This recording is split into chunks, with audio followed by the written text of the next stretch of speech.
Olá, bem-vindo ao canal da Aero Magazine.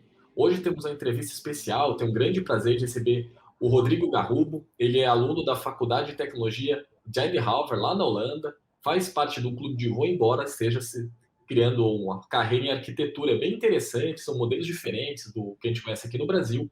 Então, Rodrigo, muito bem-vindo ao nosso canal. Obrigada pela atenção. Você está aí na Holanda. Sei que eu tenho um fuso horário diferente. Você se dispôs aqui a conversar com a gente. Gostaria que você começasse se apresentando para a gente começar o nosso bate-papo. Beleza, boa noite, Edmundo. Obrigado pelo convite, primeiro de tudo. Eu cheguei aqui na Holanda, em Eindhoven, já faz um pouco mais de 5 anos para estudar arquitetura. No momento, estou fazendo o meu mestrado. E esse clube de voo, um clube de voo à vela, na verdade, foi uma das coisas que mais me atraiu na universidade aqui. Então, um dos grandes fatores que me levou a escolher essa universidade, quando eu estava fazendo a minha aplicação em 2016, foi o fato de eu ter encontrado, por sorte, esse clube nessa universidade aqui. E é um clube muito interessante, é um clube que foi fundado nos anos 60, iniciativa de alguns alunos da faculdade de engenharia na época, que já eram pilotos de planador, já tinham brevet, e eles decidiram começar uma associação como se fosse um clube de futebol, um clube de vôlei, uma associação esportiva, só que dedicada ao voo à vela. E desde 2016 até hoje, já faz então 5 anos que eu estou voando. Eu já passei pelo início como um aluno, piloto solista, não sei se é assim que vocês se referem em português, O e piloto solo. piloto solo. E hoje, já faz uns 2 aninhos, eu já estou com o meu brevet. É um processo um pouco mais demorado, porque a gente voa só de fim de semana. Como na Europa, a gente voa só metade do ano, porque a outra metade é frio, e aí fica difícil de voar, como o avião não tem motor, né? Vai ficar mais difícil. É. Eu acho interessante que o voo à vela é muito importante aí na Europa, né? Especialmente Holanda, Alemanha, Suíça, tem grandes clubes de voo. Como é que foi você se interessar pelo voo à vela? Você já gostava desse tipo de aviação ou tinha uma paixão mais por aviação e acabou casando uma coisa com a outra? Então, eu sempre gostei muito de aviação. Eu fui com meu pai em muitos shows aéreos no Brasil. Só que o voo à vela é uma coisa que eu não conhecia, para falar a verdade. Ou conhecia, assim, muito de sorrateiro, só de ter visto alguma coisa no passado, mas eu não tinha muita informação. Inclusive, quando eu jogava Flight Simulator, quando era criança, né? Eu escolhia o planador, eu não sabia, aquele aviãozinho, ele começava na tela e fazia assim, puf, e ficava lá. Uai, não vai voar? Não funciona, não tem motor. Acho que todo mundo fez isso no Flight Simulator, né? A gente ficava na pista e não ia do lugar. Você coloca o throttle para frente e nada acontecia. Bom, quando eu fui aprovado na faculdade, então, eu já fui direto para esse clube, porque eu vi que tinha alguma coisa a ver com aviação. E eu entrei em contato com o pessoal, eles falaram, bom, vamos voar com a gente um dia, vem voar com a gente um dia, fazer uns voos testes.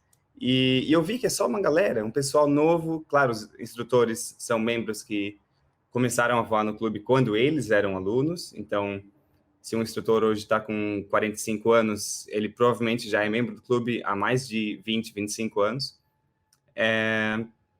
E acho que depois de ter uma experiência voando, o primeiro voo eu falei, não tem outra opção, eu preciso virar membro do clube e aprender a voar, porque é uma coisa muito, muito, muito interessante.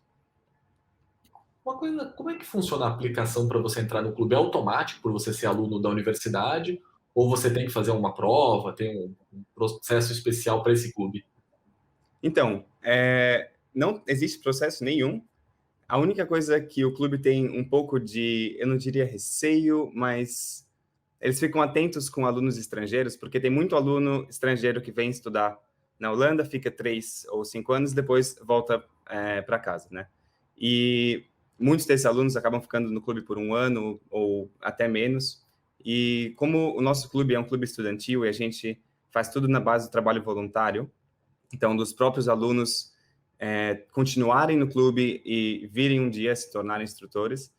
Se muitos alunos viram membros do clube no começo do ano letivo, vamos dizer assim, a capacidade dos nossos instrutores de dar conta de levar todo mundo para voar vai ficar muito mais limitada, né? Então, eles ficam um pouco mais receosos nos alunos estrangeiros, mas não tem nenhum tipo de processo seletivo, é só uma conversa para ver qual que é o nível de interesse, digamos assim. Seria realmente é muito mais ele pela paixão mesmo, que essa questão. O europeu tem muito disso, né? Alguns Sim. setores as pessoas gostam, ele tem aquele incentivo, assim como os Estados Unidos. Outra parte que eu queria que você comentasse para as pessoas entenderem como que ele funciona. Ou, muita gente tem acesso até pela questão dos filmes, as fraternidades americanas, né? São bem populares no cinema e no seriado. Isso seria uma fraternidade exatamente ou não? É realmente um clube formado para quem gosta de aviação? Então, de repente, uma combinação das duas coisas. Eu diria que não é só uma fraternidade, ou uma fraternidade pura, porque no caso dessas fraternidades americanas, é uma coisa mais dos alunos que estão estudando naquele momento, e não sei, eu acho que a quantidade de gente no nosso clube, de repente, é um clube um pouco menor, são 100 pessoas, Essa contando maior. os membros. Mas não é um clube comum também, não é um clube aberto que qualquer pessoa pode ir lá e virar sócia, né? Virar membro, como um clube comercial de voo de aviação geral, digamos assim. Sabe como é que é feito o custeio desse clube? Se a universidade participa, ou só os alunos que são voluntários? A universidade, ela dá para a gente algumas, como posso dizer? Ela facilita algumas coisas para a gente. Então, por exemplo, quando a gente precisou encontrar um lugar na cidade para ter o nosso centro de manutenção, onde a gente faz a manutenção dos aviões durante o inverno. Então, esse espaço a universidade ajudou a gente a encontrar e tal. Só que é praticamente independente. Então, a gente tem um incentivo financeiro também, que é muito importante. E praticamente esse é o único motivo pelo qual a gente continua sendo para sempre um clube estudantil, uma associação estudantil. Se a gente pudesse aceitar membros que não são estudantes, porque a gente tem essa limitação, você só pode virar membro do clube enquanto você estuda, não necessariamente nessa universidade, mas pode ser em qualquer universidade na Holanda. Se a gente não requer isso para os membros novos, a universidade não considera mais o clube um clube estudantil e aí a gente perde esse incentivo financeiro.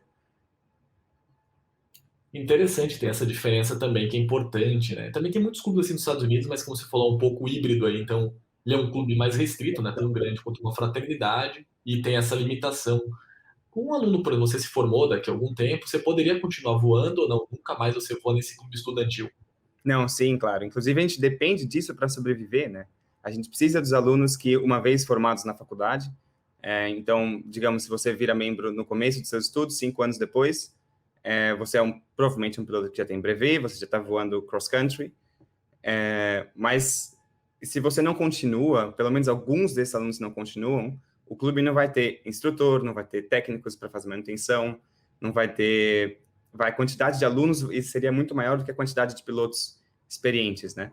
Só que só mais uma coisa sobre essa ideia da fraternidade, o clube, apesar de ser um clube de voo no papel, ainda assim é muito mais do que isso. Então, a gente tem várias coisas que a gente faz além de voar, que acaba virando um grupo de amigos, né? Então, ali, é com esse pessoal que você vai, sei lá, se encontrar para almoçar na faculdade.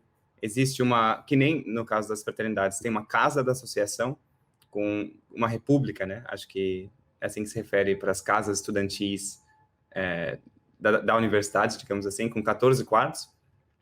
A gente sempre viaja durante o inverno para esquiar, vários outros tipos de festa também. Então, acaba que a nossa vida social também gira em torno do clube durante o nosso tempo livre, em atividades não relacionadas só ao voo. Né? E as pessoas que participam desses eventos, inclusive, não são só os alunos, mas é engraçado que a gente vai, de vez em quando, a gente organiza algumas festas e tá lá o pessoal de 65 anos dançando também. Legal. Então, vira um grupão bem, bem unido. E eu acho interessante isso das universidades estrangeiras ter sempre essa união, né? Como você disse, vira a parte do social, é muito ligado aos seus amigos, e isso vai para a vida inteira, né? Tem amigos ainda na época de formatura e estão sempre conosco. Eu queria comentar justamente essa parte da amizade que faz muito ligada ao voo à vela, essa aviação mais geral, aquela muito mais próxima ao piloto do que a aviação comercial, que tem muito mais um negócio, né? Se você comentasse as grandes aventuras que vocês fazem, eu sei que vocês voam aí para fora da Holanda, com voos de planadores, que é bem legal. Uhum. Uma coisa legal do voo à vela é que, apesar de você estar voando sozinho ou num avião de 2 assentos, o esporte ainda requer uma estrutura de pessoas um pouco maior do que na aviação geral. Então, na aviação geral, você precisa do seu avião e do piloto. de repente um passageiro ou 2, ou 3. Mas no caso do planador, como a gente não usa, no nosso clube pelo menos, a gente não usa avião reboque, a gente usa o guincho para decolar. Então, só para um voo acontecer, você já precisa do piloto, vamos dizer, um avião de um assento só, do piloto, da pessoa que vai segurar a ponta da asa do avião para deixar ele nivelado, uma pessoa que vai se comunicar com o guincho e o cara que está lá sentado no guincho que vai decolar o avião, que vai fazer o cabo, puxar o avião para o ar. Então, é uma atividade que sempre, durante os momentos de voo, a gente está em bastante gente, né? E como também tem pessoas que têm os seus aviões privados, mas a maioria das pessoas não tem. Então, em um dia legal, por exemplo, esse domingo, depois de amanhã, está um tempo muito bom. E tem umas 25 pessoas que estão já inscritas para ir voar. Só que a gente tem uma frota de 7 aviões do clube. Então, a gente tem que fazer esse rodízio, certo? E durante o tempo que você não está no ar, você está lá embaixo também ajudando, conversando com o pessoal. Isso porque, apesar de ser uma associação estudantil, ainda existe uma organização formal do clube, né? Então, a gente tem a chapa com o presidente, o secretário, o tesoureiro e uma pessoa que é responsável pela frota tanto dos aviões quanto dos veículos que a gente tem no clube, né? E essa chapa é trocada a cada ano ou a cada 2 anos. Só que o interessante é que ela é sempre composta por estudantes. Então, apesar do clube ter uma grande parte dos membros que são pessoas mais velhas, os estudantes ainda são as pessoas dentro da associação que têm a voz, digamos. Então, a gente coordena as reuniões com todos os membros, 1 ou 2 vezes por ano. E eu acho muito interessante que as pessoas mais velhas, elas levam os estudantes a sério, sabe? Não existe uma separação de hierarquia, digamos assim. Então, as decisões são sempre tomadas juntas, e eu acho isso uma coisa bem legal. E eu fui presidente do clube durante 1 ano, em 2018 ou 2019. Inclusive, eu fiquei muito orgulhoso de ter sido convidado a ser presidente, porque na época o meu holandês não era fluente ainda, né? Eu estava no meio termo. E como a gente voa numa base militar, saber holandês acaba sendo bem importante para essa função. Com certeza, né? Como é que Mas, recebem vocês por estar dentro de uma base militar? então, existem alguns clubes na Holanda que voam em base militar, e isso é uma coisa bem curiosa, né? Porque em alguns países, que nem Estados Unidos, base militar é um lugar totalmente inacessível para o público, certo? Inclusive, você tem tanta placa de atenção, se você passa desse ponto, nós temos a possibilidade de usar armas de fogo, etc. Só que a Holanda é um país tão mais tranquilo nesse sentido, que as bases militares, já que elas estão desativadas durante o fim de semana, porque fim de semana o pessoal não trabalha, né? O que eu acho que é diferente do Exército e da Força Aérea nos Estados Unidos também, mas aqui fim de semana é folga. Então, eles abrem, entre aspas, a base militar para associações de hobby. Então, na base onde a gente voa, além do nosso clube, existem 2 outros clubes, um clube de motociclismo, mas eles não usam a base para a atividade deles, eles só usam o hangar para manutenção e como um espaço social, e um clube de automobilismo que faz a mesma coisa. Aí tem mais tem um clube de, como falar, de aviação... Aeromodelismo, isso. Mas ainda assim tem um controle, então todas as pessoas, todos os membros desses clubes precisam ter um cadastro com a base, e para entrar na base a gente ainda precisa fazer um check-in na portaria e tal, mostrar nosso passe, mostrar o documento, e a gente pega um passe de visitante, digamos assim. A gente desenhou em pessoas um grande número 6. Isso é porque o nome do clube é ZES. Deixa eu escrever o nome em holandês aqui. É que o holandês é um idioma... Já achei alemão complicado de existir de estudar. O holandês deve ser pior. Então, esse é o nome do clube, ZES, que significa Zweefvliegclub, que é, no caso, Clube de Planador de Jovem de Estudantes. E só que ZES, em holandês, também é a palavra para o número 6. Então, o número 6 para a gente é bem importante, né? Por isso que em uma das fotos a gente está em pé, assim, nesse formato de número 6. Todo ano a gente tem um evento que é, inclusive, o evento mais esperado por todos os membros do clube. Eu voltei desse evento semana passada, que é o nosso acampamento de verão. Então, costumam ser 2 semanas. Agora, durante esse ano especial, a gente fez 3 para compensar pelo tempo que a gente não voou no começo do ano, em que a gente escolhe algum campo de voo... Campo de voo? Pode ser campo de voo também, é correto. Em algum outro país da Europa, então República Tcheca, Alemanha, França, algum lugar que não seja tão longe que dê para dirigir, digamos em um dia de carro com o planador atrás, né? E são 2 semanas que a gente passa acampando, todo mundo cozinhando junto, então um grupo de 5 cozinhando para 100 pessoas que estão lá. Esse é um evento muito, muito legal e não é tudo sobre o voo, né? A gente faz viagem, a gente faz outras atividades. Esse ano, por exemplo, às vezes, tá bom, pode ser relacionado à aviação também. Esse ano teve um Antonov, o AN2, que foi lá dar uma carona para a gente, fazer alguns voozinhos panorâmicos. Então, isso foi uma coisa não relacionada ao voo à vela, mas que foi uma atividade à parte que a gente teve durante esse último acampamento. Essa é uma das atividades. E uma outra atividade que é muito interessante também, isso geralmente no começo da temporada de voo, então, no fim de abril ou maio, a gente faz uma viagem, geralmente na Alemanha, de 1 semana, em que a gente voa só cross-country. Então, a gente vai com uns 4 aviões e cada dia voa de um campo de pouso para outro, rodando o país inteiro, a Alemanha inteira, praticamente até voltar para a Holanda. E sempre tem pelo menos o dobro de pessoas do que assentos disponíveis, né? Porque a gente precisa, ao mesmo tempo, de alguém que está voando de um campo de pouso para o outro, você precisa do cara de carro e seguindo embaixo. Caso o piloto venha pousar em alguma plantação, a gente já resgata e leva para o destino do dia. Só isso já é uma baita aventura, né? É bacana, mesmo se não esteja no voo, você ainda está participando da viagem por terra, né? Deve ser uma viagem bem interessante, você tem que levar o trailer junto para levar o planador. Sim, sim. E torcendo para o cara não pousar numa plantação, né? Já teve algum caso quando você teve de alguém pousar numa plantação ou fora ali do previsto? Isso é muito comum. Quase todo dia de voo cross-country tem alguém que pousa fora. Mas isso é relativamente comum no voo à vela, né? Ainda mais em lugares onde voo à vela não é... Porque você pode planar de 2 jeitos, certo? Principalmente. Você pode planar com térmicas, o ar quente que sobe, você circula dentro do ar quente para obter altitude, ou nas montanhas, quando você tem o ridge, você usa o vento ascendente para ganhar altitude ou para manter a sua altitude, certo?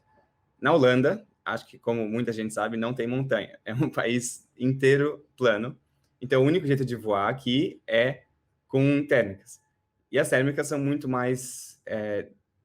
você não pode confiar tanto nas térmicas quanto no vento na montanha. Acho que, na maioria dos casos, se você sabe a previsão como o vento vai ser, você pode estar garantido que pelo menos aquela rota de um ponto a outro e voltar naquela montanha, você consegue fazer esse voo, né? Agora, com as térmicas, mesmo num dia muito bom, num dia com bastante nuvem, com bastante cúmulos no céu, ainda pode acontecer que as térmicas simplesmente desaparecem. Então, se você está num lugar longe de algum campo de pouso, você vai precisar pousar, porque o avião tem motor. Mas a vantagem é que a Holanda é um país bem plano, então, geralmente, a gente não precisa se preocupar com acidente no terreno e com muita fazenda, né? Então, sempre tem algum lugar com uma grama baixinha ou que está na terra ainda. Então, a gente não precisa se preocupar em pousar num milharal. Acontece, não é ideal. Aí pode fazer alguns estragos no planador, mas na maioria dos casos, pousar fora é bem, bem tranquilo. É parte do que a gente faz.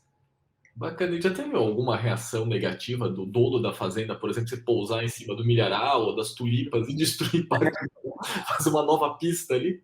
Então, acontece. Na maioria dos casos, os fazendeiros eles ficam até felizes, né? Falam, nossa, olha, um aviãozinho pousou aqui na minha fazenda e vem cá, vamos comer alguma coisa, tomar um café enquanto você liga aí pro seu amigo que vai vir te resgatar. Às vezes já aconteceu deles trazerem um trator para ajudar a rebocar o avião para um lugar mais próximo da entrada, porque senão o carro teria depois que destruir mais da plantação ainda, né? Para ir com o trailer até onde o planador estava. Mas acontece que de vez em quando, sei lá, você pousa em algum lugar fora na Alemanha e tem um fazendeiro meio bravo lá, ele não vai ficar muito feliz. Mas a gente tem seguro para isso, né? Então, qualquer coisa que aconteça, pelo menos do ponto de vista financeiro, está todo mundo bem seguro, protegido.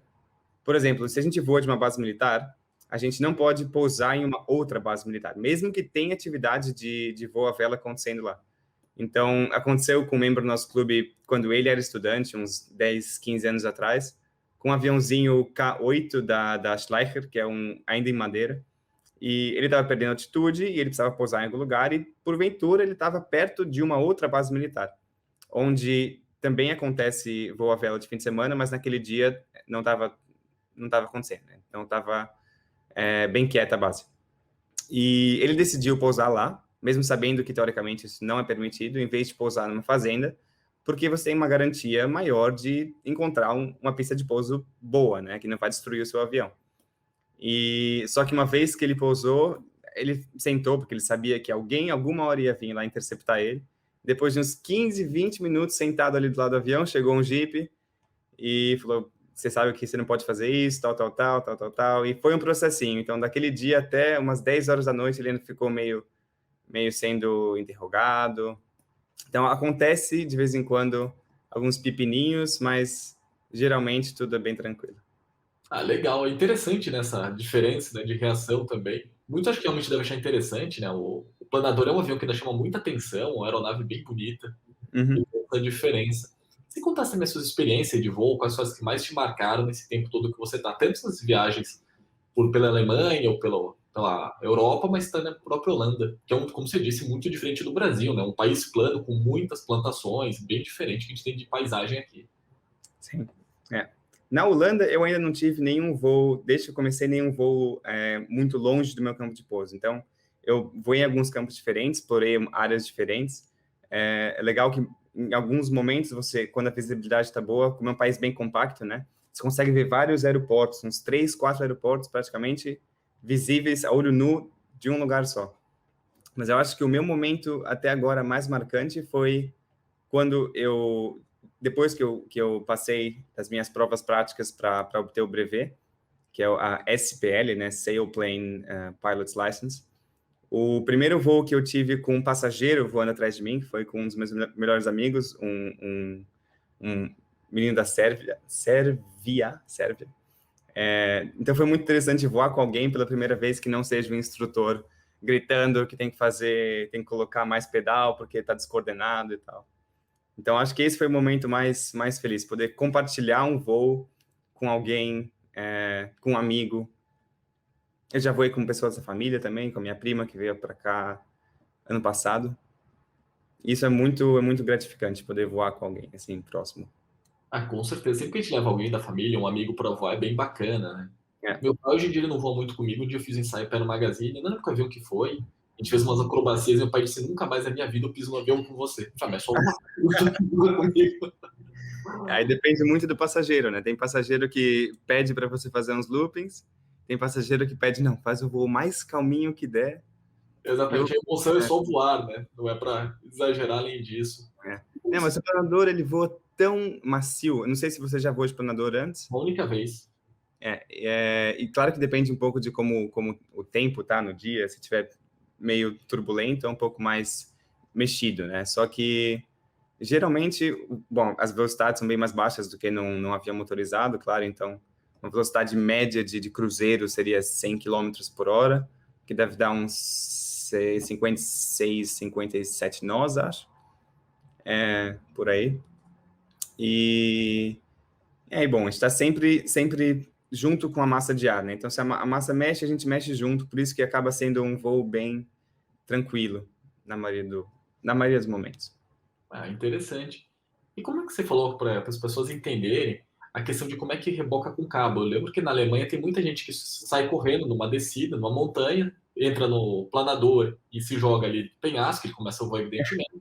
E esse por cabo também é interessante, né? Porque ele é mais ou menos uma catapulta que vai te puxar de uma maneira invertida, né? A catapulta te joga, na verdade, você arrasta. Como é que funciona esse sistema? Então, imagina que você tem um campo de pouso bem longo. Então, 1 quilômetro no mínimo, 1,5 km, 2. De um lado você tem um guincho, um caminhão que está lá parado com vários tambores com cabos, e do outro lado estão os aviões todos, né? Então, no começo do dia, ou a cada vez que os cabos acabam, você precisa pegar os cabos todos daqui do guincho com o trator, trazer até os aviões, e aí cabo por cabo você usa para decolar os aviões, certo? Você pega um dos cabos, conecta no conectorzinho que fica na barriga do avião, não no do nariz, e começa a puxar, uma pessoa segura a asa para deixar o avião nivelado, começa a puxar bem devagarzinho, e uma vez que o cabo está esticado, a pessoa que estiver controlando o guincho dá potência praticamente máxima, e puxa o avião num ângulo bem, bem inclinado até aproximadamente depende do tamanho da pista, claro, mas até aproximadamente uns 450, 500 metros de altura.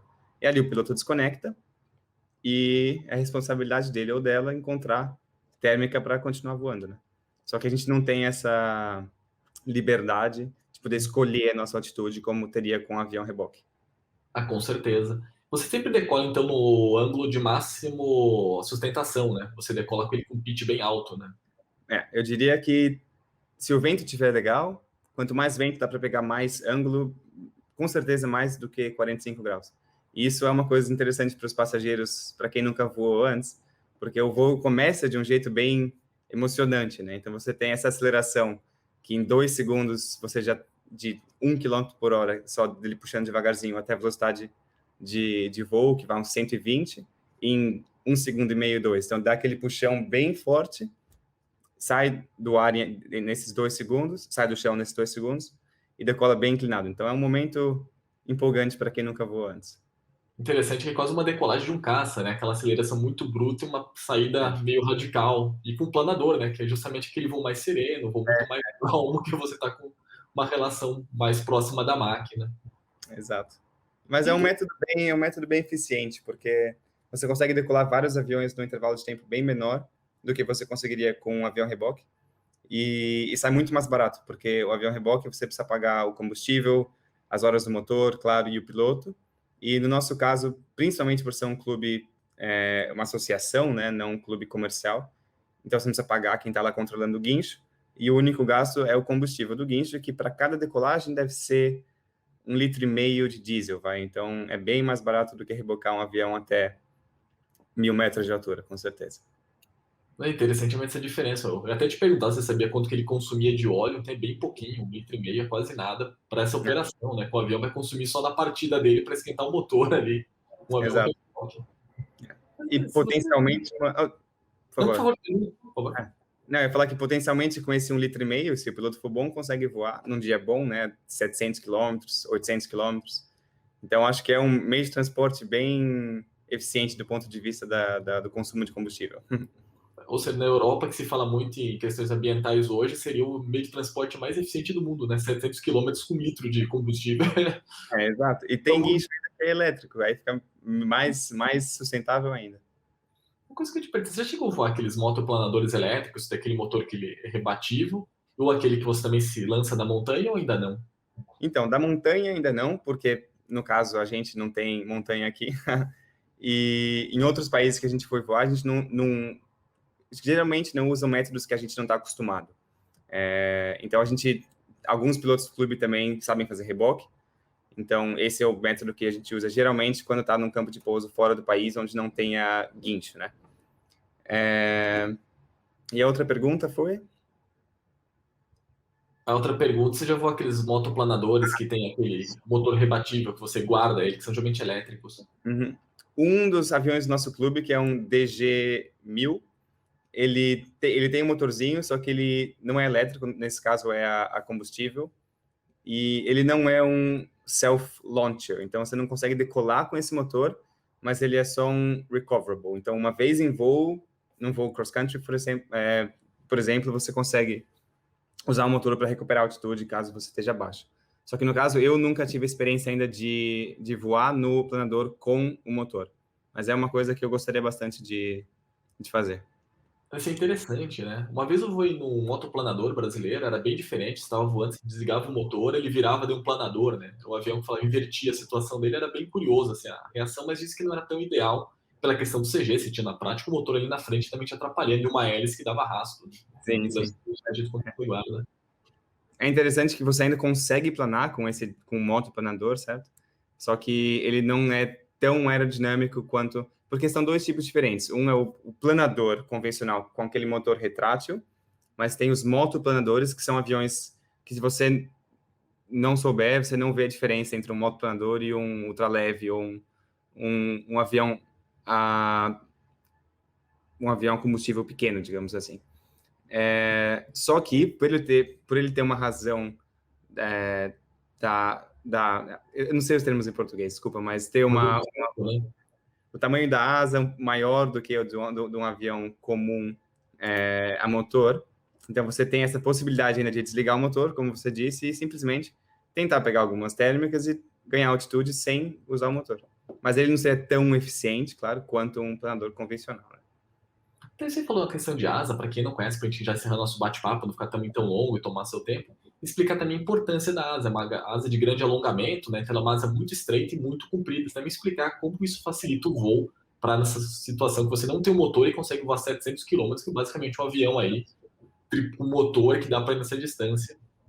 Bom, no planador, a razão de planeio é o que... Quanto melhor a razão de planeio, melhor você pode... Mais longe você pode voar, certo? E, antigamente, os planadores mais antigos... A gente tem alguns no clube também, que são ainda com estrutura em madeira. Eles tinham uma razão de planeio, digamos, de 1 para 20 ou 1 para 22. Significa que a cada metro que você desce, você vai 22 metros para frente. E só em comparação a um Cessna 152, a razão de planeio do Cessna acho que está mais ou menos 1 para 12, alguma coisa assim. E a diferença é que o planador, você precisa do formato do avião, do desenho do avião, do desenho frontal e do design da asa, precisa ser o que vai alcançar a maior distância com altitude, certo? A altitude é o seu combustível, já que você não tem um motor. E quanto melhor a razão de planeio, então, mais eficiente vai ser aquele planador. E o design da asa, o design da seção frontal do planador e também centro de gravidade e várias outras variáveis vão ser o que vão definir as propriedades desse avião. E no caso de um avião motorizado, você não tem essa necessidade de ter uma razão de planeio tão boa, porque o que te mantém numa altitude é o motor. Mas no nosso caso, como não tem motor, então a razão de planeio vai ser aí a coisa mais importante, e o design da asa é praticamente o que define a razão de planeio de um planador e outro. Isso é bem interessante. Eu vi que tem várias gerações de planadores, desde aqueles originais, que tinham uma razão bem baixa, até outros que são extremamente modernos hoje, né? Que tem um planeio bem longo. Tem avião com razão de planeio de 1 para quase 60, eu acho. Significa que se você tiver a 1.000 metros de altitude do chão, eu digo, o que não é uma altitude tão alta, assim, existe possibilidade de voar muito mais alto, mas a 1.000 metros você tem o potencial de alcançar 60 quilômetros de distância, o que é bastante coisa, né? Considerado situações ideais, digamos assim. Então, com o vento, sem vento, sem muito movimento ascendente ou descendente de ar. Claro que esse número pode ser melhor ou pior, dependendo das situações meteorológicas. Qual a altitude média que vocês voam aí na Holanda, ou mesmo na Alemanha, que já é um país mais montanhoso?